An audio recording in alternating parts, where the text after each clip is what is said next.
Le docteur Thomas Weaver se tenait seul dans son laboratoire, ses yeux rivés sur une série d'équations complexes projetées sur un tableau blanc. Ses mains tremblaient légèrement d'excitation, tandis qu'il ajustait une dernière fois les paramètres de sa dernière simulation. Depuis des années, son esprit était obsédé par une seule idée, le temps. Plus qu'une simple mesure du changement, il voyait le temps comme un élément malléable, un fleuve aux courants multiples qu'il espérait un jour pouvoir naviguer à sa guise. Ce rêve avait commencé comme une simple curiosité académique, une question abstraite discutée parmi les théories de la physique quantique. Mais pour Weaver, c'était devenu une quête personnelle, presque spirituelle. Ses collègues, autrefois fascinés par son génie, avaient commencé à se détourner de lui, murmurant que son obsession devenait malsaine. Même sa famille, sa femme Claire et leur fille Emma avaient commencé à souffrir de son absence constante. Chaque jour, il s'enfermait un peu plus dans son laboratoire, laissant derrière lui une maison silencieuse et des repas solitaires. Weaver était conscient du prix à payer, mais il se disait que le temps même était la clé pour tout réparer. Une fois que j'aurai maîtrisé le temps, pensait-il souvent, je pourrai revenir en arrière, passer plus de temps avec elle, tout rectifier. Cependant, depuis quelques semaines, quelque chose d'étrange semblait entraver ses progrès. Des coupures de courant inattendues avaient interrompu plusieurs de ses sessions de travail cruciales, mettant en péril des mois de calcul. Des documents importants, soigneusement archivés dans son bureau, avaient mystérieusement disparu. Mais l'incident le plus troublant fut l'accident de voiture. Une nuit, alors qu'il travaillait tard, une berline noire avait subitement dévié de la route pour s'écraser contre le mur de son laboratoire. Par chance, Weaver n'avait pas été blessé, mais l'événement l'avait profondément secoué. Depuis cet accident, il se mit à soupçonner d'anciens collègues de travail qui auraient été mis au courant de ses avancées et qui voudraient le devancer ou simplement s'emparer de ses recherches et revendre la machine à des puissants. Parfois, il avait l'impression d'avoir déjà vécu certains moments, comme si son esprit effleurait un souvenir perdu dans les méandres du temps. Parfois, il se demandait si ce n'était pas sa femme qui tenterait désespérément de lui sortir cette idée de la tête en le décourageant. Mais Weaver était un homme de science, et il refusait de se laisser distraire par ces impressions fugaces. Pour lui, ce n'était qu'une manifestation de la fatigue accumulée. Il devait rester concentré.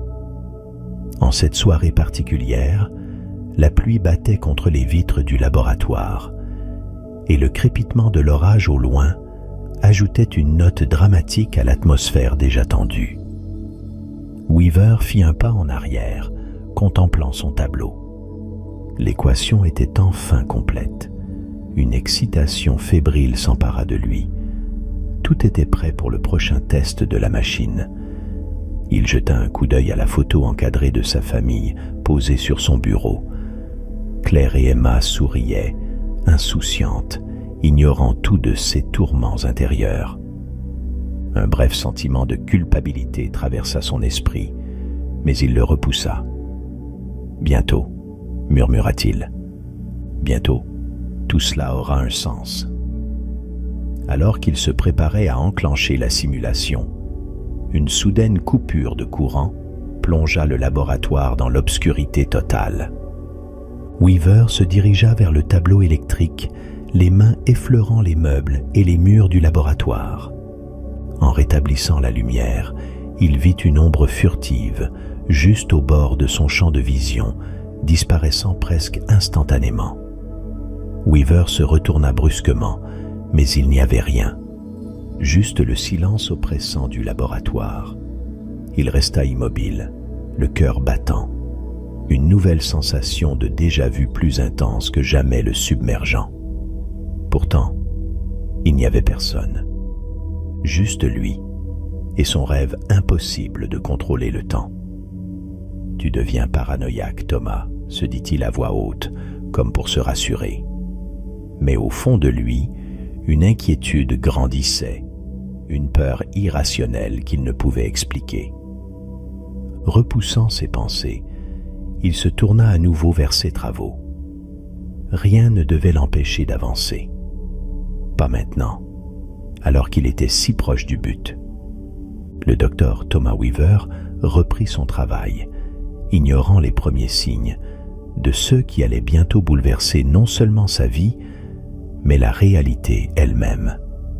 Le lendemain, malgré la nuit agitée qu'il avait passée, le docteur Thomas Weaver se leva avec une détermination renouvelée.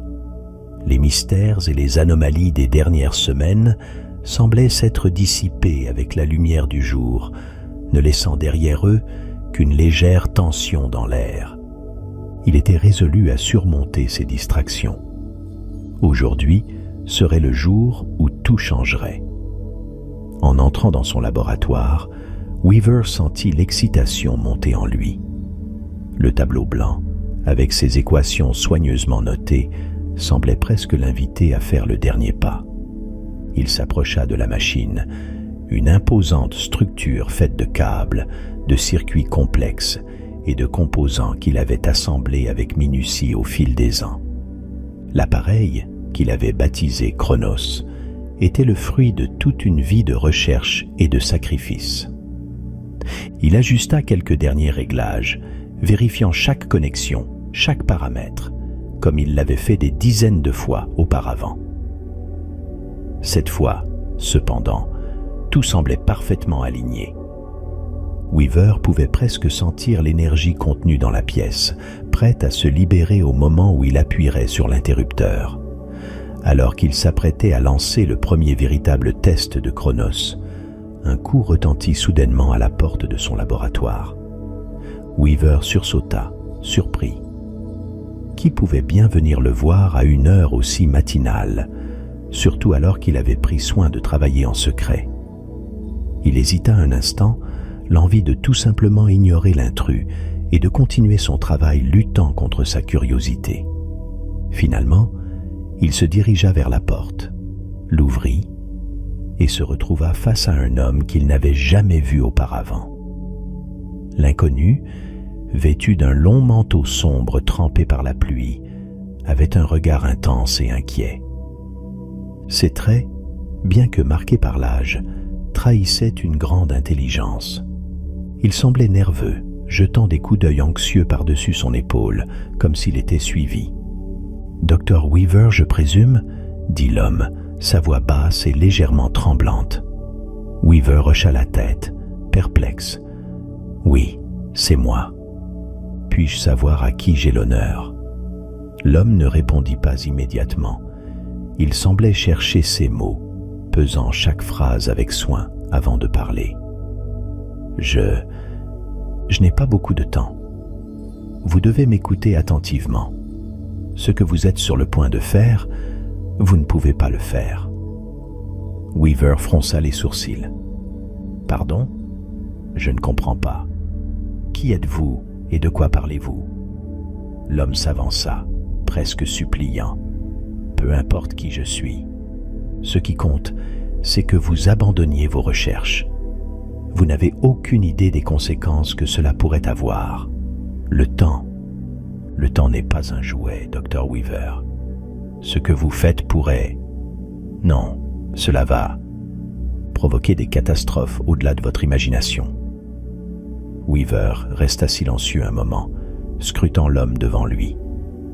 Tout en lui respirait la sincérité, mais quelque chose ne collait pas.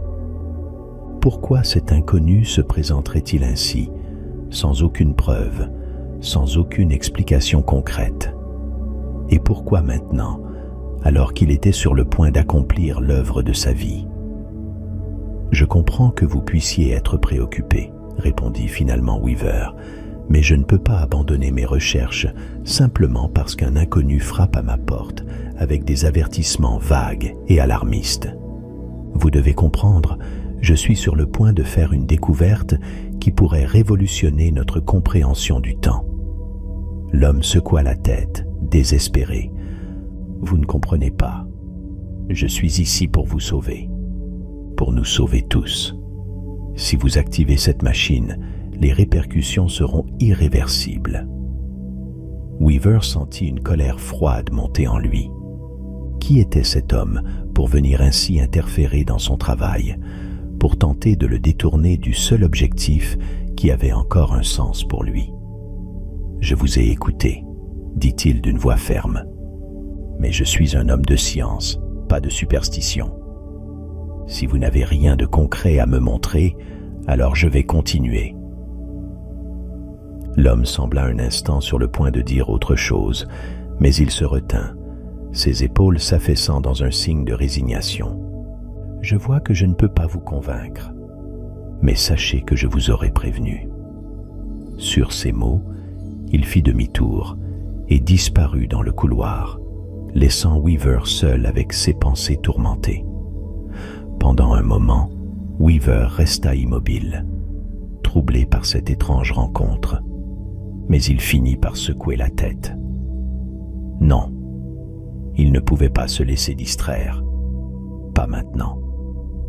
Avec une détermination renforcée, il se tourna vers Cronos, posa sa main sur l'interrupteur et sans plus d'hésitation, activa la machine. Un bourdonnement intense emplit immédiatement la pièce, les lumières vacillant alors que Cronos s'animait. Weaver retint son souffle, les yeux rivés sur les instruments de mesure. Les secondes semblaient s'étirer à l'infini, chaque tic-tac de l'horloge résonnant dans son esprit. Puis, soudain, la machine s'arrêta, laissant place à un silence pesant. Weaver scruta les relevés, son cœur battant à tout rompre. Et là, devant lui, les résultats apparurent. Cronos avait fonctionné.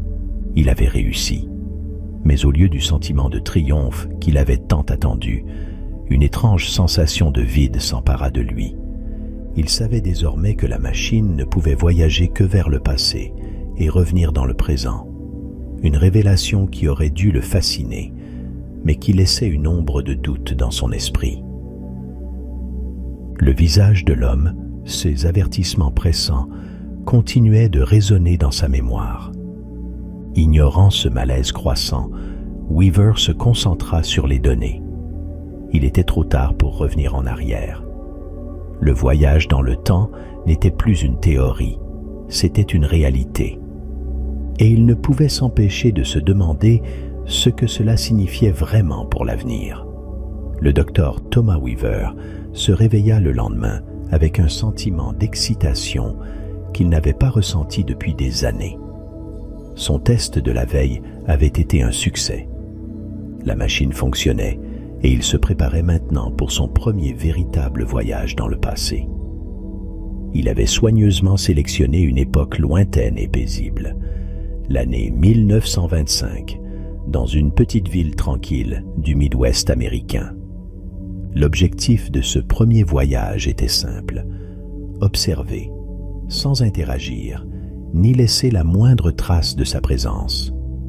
Il s'habilla en conséquence, portant des vêtements d'époque qu'il avait minutieusement choisis pour se fondre dans la foule. Son sac, léger mais pratique, contenait un appareil photo miniature dissimulé dans une montre, un stylo et un carnet pour noter ses observations. Il était prêt à faire le saut, mais il vérifia une dernière fois son matériel, s'assurant qu'il n'avait rien oublié. Avec une détermination renouvelée, il entra dans la machine, ajusta les paramètres et enclencha le processus. La sensation de vertige familière s'empara de lui, alors que la machine le transportait à travers les méandres du temps. En un instant, il se retrouva projeté au milieu d'une rue pavée, le soleil doux de l'après-midi réchauffant son visage. Il prit une profonde inspiration. L'air sentait le charbon et le foin, une odeur ancienne, presque oubliée. Tout autour de lui, la ville semblait figée dans un passé révolu. Des voitures d'époque passaient lentement, les gens marchaient, discutant entre eux sans se douter que quelqu'un parmi eux venait d'un futur lointain. Weaver commença à explorer la ville, s'émerveillant de chaque détail. Il se fondit dans la foule, se déplaçant avec précaution, prenant des photos discrètes et notant des observations dans son carnet. Il était parfaitement invisible, un spectateur silencieux du passé. Cependant, alors qu'il marchait dans une ruelle pavée étroite, il trébucha légèrement sur une pierre mal placée. Dans la confusion, un objet glissa de sa poche sans qu'il s'en aperçoive. C'était un stylo, moderne, en métal chromé, un modèle que l'on ne trouvait pas en 1925. Weaver, trop concentré sur sa mission, continua son exploration sans se rendre compte de sa perte. Le reste du voyage se déroula sans incident. Weaver finit par retourner à la machine, satisfait de sa première incursion dans le passé. Il enclencha le processus de retour, et en un instant, il se retrouva à nouveau dans son laboratoire, le cœur battant d'excitation. Ce n'est que plus tard, alors qu'il analysait les données de son voyage, qu'il réalisa que quelque chose n'allait pas. Il fouilla dans ses poches pour retrouver son stylo, celui qu'il utilisait pour prendre des notes dans son carnet. Mais le stylo avait disparu. Il resta immobile, son esprit tournant à toute vitesse. Le stylo était-il tombé dans le passé? Si oui, qu'est-ce que cela pouvait signifier? Il essaya de se rappeler où il avait pu le perdre, mais son esprit était embrouillé par l'excitation du voyage. Il se revit trébuchant dans la ruelle, et un sentiment de panique commença à l'envahir. Weaver savait que même un petit objet, laissé dans une époque qui n'était pas la sienne, pouvait avoir des conséquences imprévues.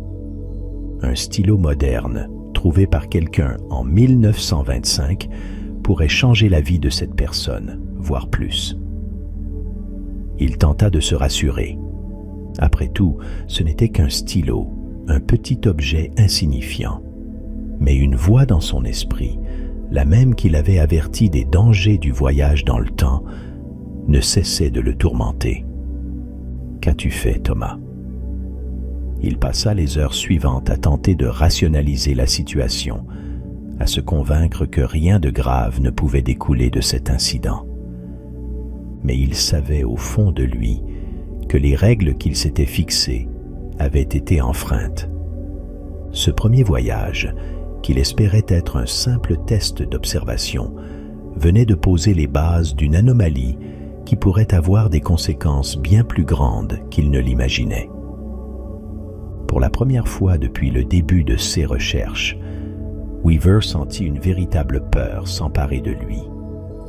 Il savait qu'il devrait retourner dans le passé pour corriger son erreur, mais il craignait que chaque tentative ne fasse qu'empirer la situation. Pourtant, il n'avait pas le choix. Le voyage dans le temps n'était plus une simple théorie, c'était une réalité, et il devait en assumer toutes les responsabilités. Un soir, alors qu'il travaillait tard dans son laboratoire, Weaver fut frappé par une sensation vertigineuse. Il leva les yeux de son travail et se figea. Les murs du laboratoire ondulaient légèrement comme un mirage, et des images étranges, fugaces, apparaissaient et disparaissaient sous ses yeux. C'était comme s'il voyait des fragments d'autres réalités superposées à la sienne. Terrifié, il se leva d'un bond, mais avant qu'il ne puisse réagir, la sensation disparut aussi vite qu'elle était venue. Le laboratoire redevint normal, mais Weaver était profondément secoué. Il comprit alors que ce qu'il venait de vivre n'était pas une hallucination, mais le signe d'une anomalie temporelle croissante. Sa simple présence dans le passé avait commencé à fracturer la réalité. Weaver savait qu'il devait agir, et vite. Il retourna à ses notes, analysant frénétiquement chaque détail de son voyage, cherchant une solution pour réparer le dommage qu'il avait causé. Mais plus il fouillait, plus il réalisait l'ampleur de son erreur. Le stylo, cet objet anodin, avait probablement été trouvé par quelqu'un en 1925, et avait pu inspirer des idées, déclencher des événements qu'il ne pouvait pas prévoir. Sa seule chance était de retourner dans le passé, de localiser l'endroit où il avait perdu l'objet et de le récupérer avant qu'il ne soit trop tard. Mais même cette solution semblait risquée. Chaque nouveau voyage augmentait le danger d'aggraver l'anomalie. Alors qu'il planifiait son retour dans le passé, une nouvelle inquiétude s'insinua en lui. Et si l'anomalie avait déjà commencé à affecter non seulement le présent, mais aussi l'avenir? Et si, en tentant de réparer son erreur, il ne faisait qu'empirer les choses? Ces questions tournaient en boucle dans son esprit alors qu'il se préparait à activer Chronos une nouvelle fois. Le poids de ses actions le submergeait, mais il n'avait pas d'autre choix. Il devait retourner dans cette ruelle de 1925, retrouver ce stylo et essayer de réparer ce qu'il avait involontairement causé. Mais au fond de lui, Weaver savait que les règles du temps étaient bien plus complexes et dangereuses qu'il ne l'avait jamais imaginé. Et tandis qu'il enclenchait la machine pour un nouveau voyage, une part de lui craignait que ce ne soit déjà trop tard. Le temps, désormais, jouait contre lui. Le docteur Thomas Weaver enclencha la machine avec une nervosité palpable. Les lumières vacillèrent brièvement alors que Chronos s'activait, mais cette fois, le bourdonnement familier de la machine résonnait avec une lourdeur qui n'existait pas lors des tests précédents. Weaver se sentait plus comme un homme condamné que comme un pionnier de la science. Pourtant, il devait essayer de réparer son erreur. Il avait programmé la machine pour retourner exactement au même endroit et à la même époque, la ruelle pavée de 1925 où il avait perdu le stylo. Le voyage fut rapide, et en un instant, il se retrouva à nouveau dans cette rue sombre, maintenant déserte et silencieuse. Le soleil était bas dans le ciel, teintant les bâtiments d'une lueur orangée. Weaver vérifia rapidement ses poches, s'assurant qu'il n'avait rien de moderne sur lui cette fois-ci, puis commença à chercher l'objet perdu. Après quelques minutes de recherche minutieuse, il repéra enfin le stylo, à moitié caché sous une caisse en bois près du mur. Un sentiment de soulagement envahit son corps alors qu'il se penchait pour le ramasser. Mais ce soulagement fut de courte durée. Alors qu'il se relevait, un mouvement au coin de son œil attira son attention. Un homme, habillé en habit d'époque, se tenait à l'autre bout de la ruelle, l'observant avec curiosité. Weaver sentit son cœur s'accélérer. Il devait partir immédiatement, avant que cet homme ne commence à poser des questions ou à devenir suspicieux. Mais alors qu'il faisait demi-tour pour rejoindre la machine, l'homme l'interpella.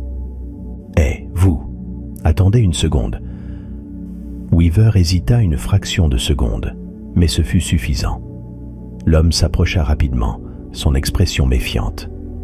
Weaver comprit qu'il ne pouvait pas fuir sans attirer encore plus d'attention. « Qu'est-ce que vous faites ici, et qu'est-ce que c'est que ce truc dans votre main ?» demanda l'homme en pointant le stylo. Weaver essaya de garder son calme. « Oh, ce n'est rien. Juste un vieux stylo. J'ai dû le faire tomber plus tôt, et je suis revenu le chercher. » L'homme plissa les yeux, clairement pas convaincu. « Ça ne ressemble pas à un stylo d'ici. Vous n'êtes pas d'ici, n'est-ce pas ?» Avant que la situation ne dégénère, Weaver prit une décision. Il ne pouvait pas permettre à cet homme de s'approcher plus. Il devait partir, et vite. Sans un mot de plus, il tourna les talons et courut vers l'endroit où il avait caché la machine. Derrière lui, il entendit l'homme crier quelque chose, mais il ne s'arrêta pas. Chaque seconde comptait.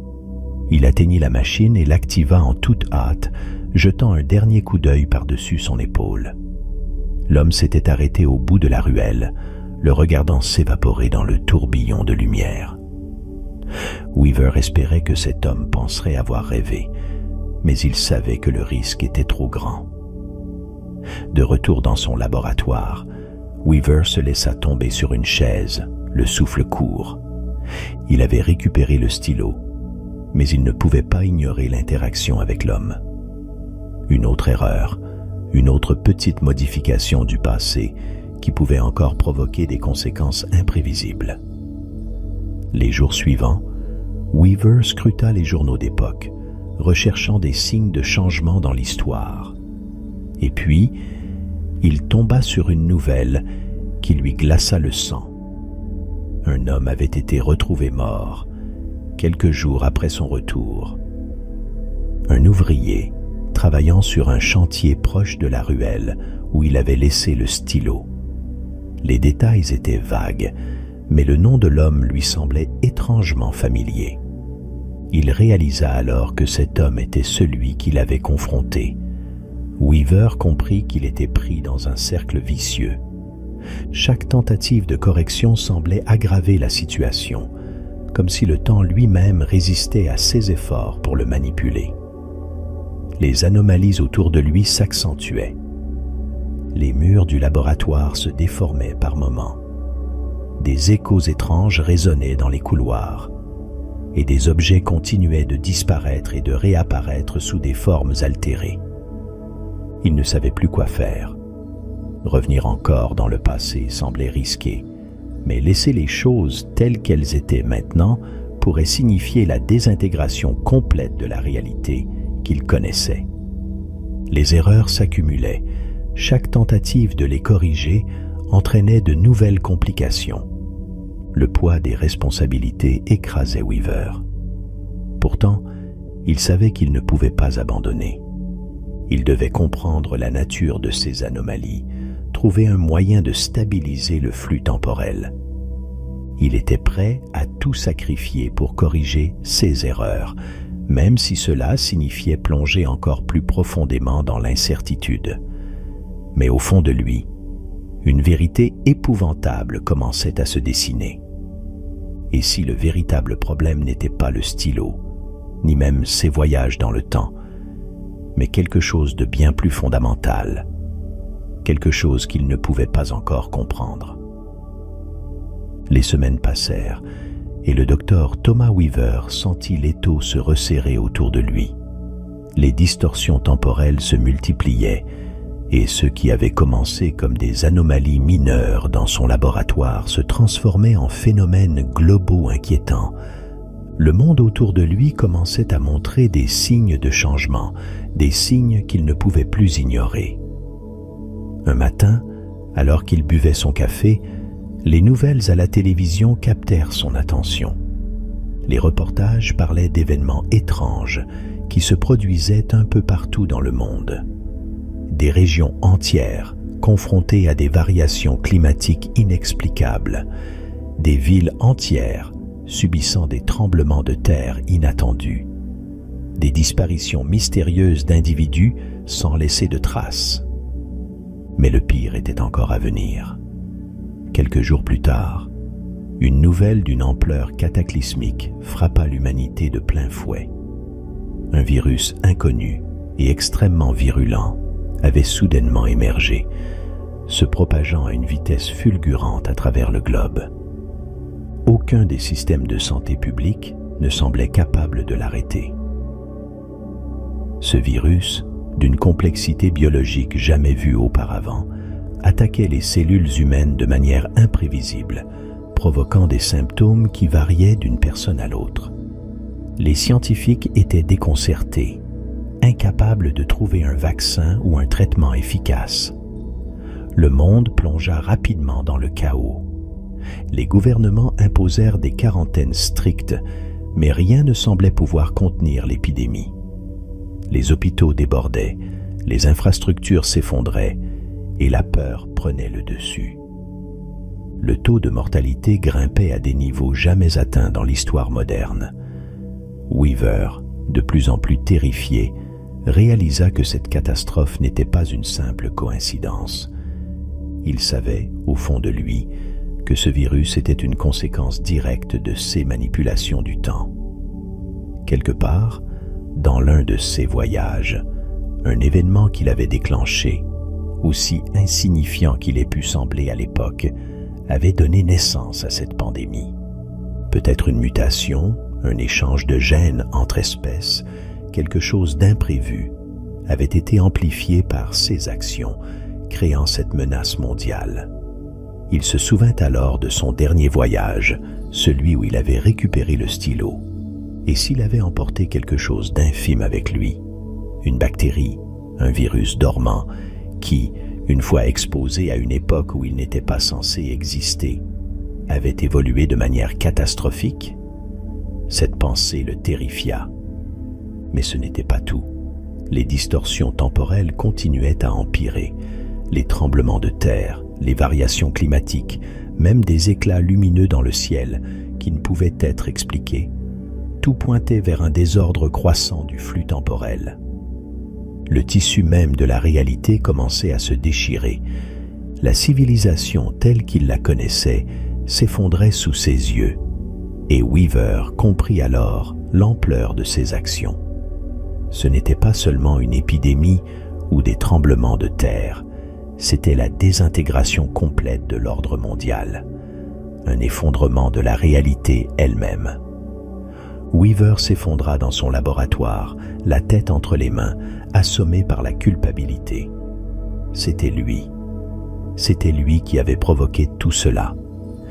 Il se rappela alors de l'homme étrange qui l'avait averti, des versions futures de lui-même qui tentaient désespérément de l'arrêter.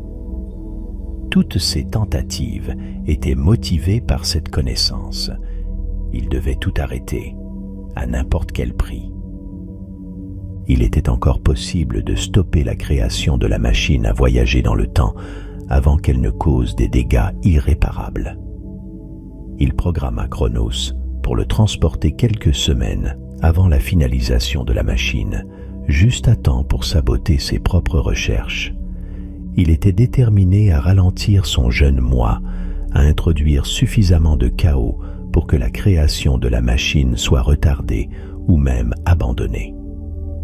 Le voyage à travers le temps fut plus fluide cette fois-ci, comme si Chronos répondait à l'urgence de la situation. Weaver se retrouva dans son ancien laboratoire, un lieu désormais familier, mais rempli de souvenirs douloureux. Il savait exactement ce qu'il devait faire. Il se glissa dans les ombres, observant de loin son jeune moi travailler avec une concentration presque maniaque. Le jeune Weaver était totalement absorbé par ses calculs et ses prototypes, inconscient des dangers qu'il courait. C'était le moment idéal pour passer à l'action. Weaver se dirigea discrètement vers la boîte à fusibles du laboratoire. Il déconnecta soigneusement quelques câbles, provoquant une coupure de courant soudaine. Les lumières s'éteignirent, plongeant la pièce dans l'obscurité. Il entendit son jeune moi jurer de frustration et se lever pour inspecter la panne.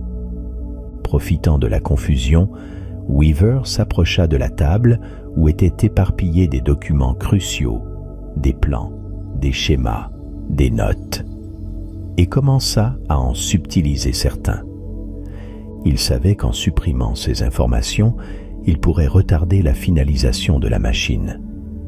Alors qu'il repliait les documents volés, une voix douce attira son attention. Il se figea, tendant l'oreille. La porte du laboratoire s'ouvrit légèrement et il aperçut sa fille, Emma, debout dans le couloir avec sa mère, Claire. « Pourquoi papa n'est pas venu me chercher à l'école aujourd'hui ?» demanda Emma, sa voix empreinte de tristesse. Claire posa une main réconfortante sur l'épaule de la petite. « Il est très occupé, ma chérie. Il travaille sur quelque chose d'important. » « Mais il m'avait promis, » répondit Emma, les larmes aux yeux. Weaver sentit son cœur se serrer. Il se souvenait de ce moment, bien sûr. Il se rappelait avoir été si absorbé par ses travaux qu'il avait oublié cette promesse. À l'époque, il s'était promis de rectifier tout cela une fois que ses recherches auraient porté leurs fruits. « Ne t'inquiète pas, » murmura Weaver pour lui-même, bien qu'Emma et Claire ne puissent l'entendre. « Je vais arranger ça. Je vais tout arranger, je te le promets. » Après un bref moment, Claire emmena Emma, et la porte se referma derrière elle. Weaver resta là, dans l'obscurité du laboratoire, une vague de culpabilité l'envahissant. Mais il n'y avait pas de temps pour les regrets. Il devait poursuivre son sabotage. Il replaça les documents manquants avec soin, laissant assez de désordre pour que son jeune moi se débatte avec des énigmes insolubles. Satisfait, il quitta discrètement le laboratoire et retourna à la machine, activant Chronos pour le ramener à son époque. De retour dans le présent, Weaver espérait que ces perturbations auraient suffi à changer le cours des événements. Mais à son grand désespoir, il se rendit vite compte que rien n'avait changé. La machine avait tout de même été construite et les événements catastrophiques continuaient de se dérouler. Le monde restait sur le chemin du chaos. Weaver sentit la frustration monter en lui. Il avait échoué à empêcher la construction de la machine. Il devait essayer autre chose, quelque chose de plus radical. Il prit alors une décision impulsive, mais qu'il croyait nécessaire. Il retourna dans le passé, déterminé à détruire la machine avant même qu'elle ne soit terminée. Pour ce faire, il choisit une méthode directe et brutale, une collision.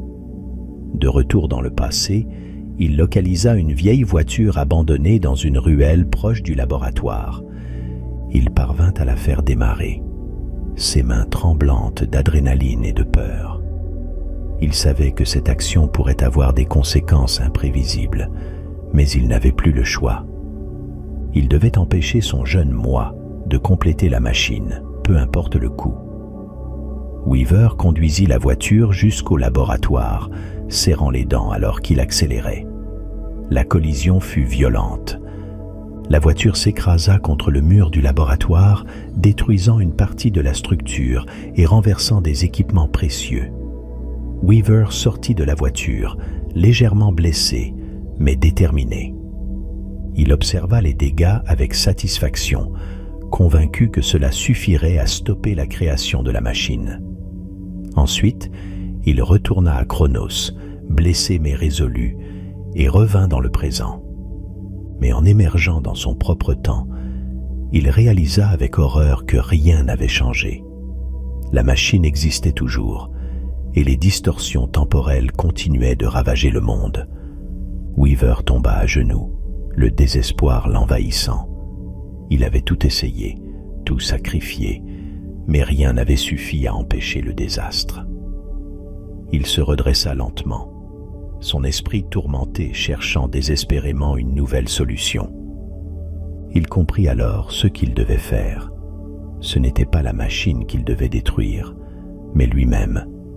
Pour arrêter cette folie, il devait retourner encore plus loin dans le passé, avant même que l'idée de la machine ne germe dans son esprit et s'effacer de l'histoire. C'était la seule façon de sauver le monde. Avec cette résolution finale, Weaver se prépara pour un dernier voyage, celui qui mettrait fin à tout. Le docteur Thomas Weaver, désormais accablé par la gravité de la situation, savait que sa prochaine action serait la dernière. Tous ses efforts pour saboter la création de la machine avaient échoué. Les distorsions temporelles continuaient de ravager la réalité et l'humanité était au bord de l'effondrement.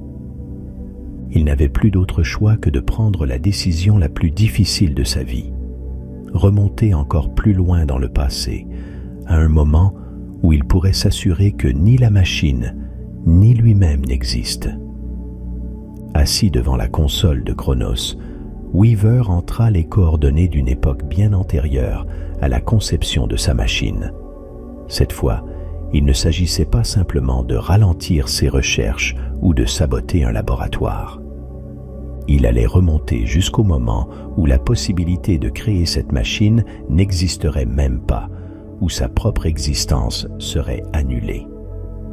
Le voyage cette fois fut empreint d'une tristesse profonde.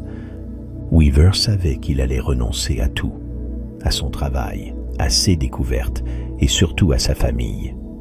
Il allait s'effacer pour que le monde puisse continuer à exister sans les horreurs qu'il avait accidentellement déclenchées. Mais il le faisait en sachant que c'était le seul moyen de sauver l'humanité. Il atterrit dans une petite ville, des décennies avant sa propre naissance, dans une époque où ses parents n'étaient même pas encore mariés. Weaver savait exactement ce qu'il devait faire. Il devait empêcher la rencontre de ses parents, s'assurer qu'ils ne se rencontreraient jamais, et donc qu'ils ne viendraient jamais au monde pour créer Chronos. Il observa discrètement les environs, localisant l'endroit où ses parents étaient supposés se rencontrer pour la première fois. Ils ne se connaissaient pas encore, mais un simple coup de pouce du destin avait arrangé leur rencontre lors d'une fête foraine en ville. Weaver se rendit sur place, se cachant parmi la foule, observant attentivement. Il repéra sa mère, encore jeune, pleine d'espoir et de vie, se dirigeant vers un stand de tir, l'endroit où elle allait rencontrer l'homme qui deviendrait son père. Le cœur lourd, Weaver s'approcha discrètement de l'homme en question, son futur père, et entama une conversation amicale, se débrouillant pour le détourner de son chemin. « Vous avez déjà essayé les montagnes russes ici ?» demanda Weaver, affichant un sourire qui masquait sa douleur intérieure. « On dit que c'est l'attraction la plus impressionnante de la fête. » Son père hésita, jetant un coup d'œil vers le stand de tir où il se dirigeait à l'origine. « Je pensais aller là-bas, mais pourquoi pas? Les montagnes russes semblent amusantes. » Weaver sentit un pincement au cœur en voyant son plan se dérouler comme prévu. Son père suivit son conseil et se dirigea vers les montagnes russes, s'éloignant du chemin qui l'aurait conduit à rencontrer la femme de sa vie. Weaver observa la scène avec un mélange de soulagement et de tristesse. Il savait que cette simple interaction suffirait à changer le cours de leur vie. Ils ne se rencontreraient pas, ne se marieraient pas, et ils ne naîtraient jamais. L'effet fut presque immédiat. Alors que son père s'éloignait, Weaver ressentit une étrange sensation. C'était comme si le monde autour de lui commençait à se dissoudre, à s'effacer progressivement. Il savait que c'était le signal. L'univers commençait à ajuster le flux temporel, à corriger les anomalies. Sa propre existence était en train de disparaître, lentement, inéluctablement. Weaver se retira dans un coin tranquille, sentant chaque instant de son existence s'échapper. Il sortit une dernière fois la photo de sa femme et de sa fille de son portefeuille. Les larmes lui montèrent aux yeux. Elle n'existerait jamais dans cette version du temps, mais elle resterait à jamais gravée dans son cœur, même s'il allait disparaître. « Je suis désolé », murmura-t-il, s'adressant à sa famille, même si elle ne pouvait l'entendre. « Je suis désolé de n'avoir pas été là pour vous. Je fais cela pour vous et pour tout le monde. Je vous aime de tout mon cœur. » Les contours de ses mains commencèrent à devenir flous, tout comme les objets autour de lui. Il sentait sa propre existence s'effacer, se fondre dans le flux du temps. Mais avant de disparaître complètement, un dernier sourire éclaira son visage. Il savait que, par son sacrifice, il avait restauré l'ordre des choses, sauvé l'humanité des erreurs qu'il avait commises. La réalité se réajusta, et le monde continua, désormais intact, sans la moindre trace de l'homme qui aurait pu devenir le plus grand inventeur de tous les temps.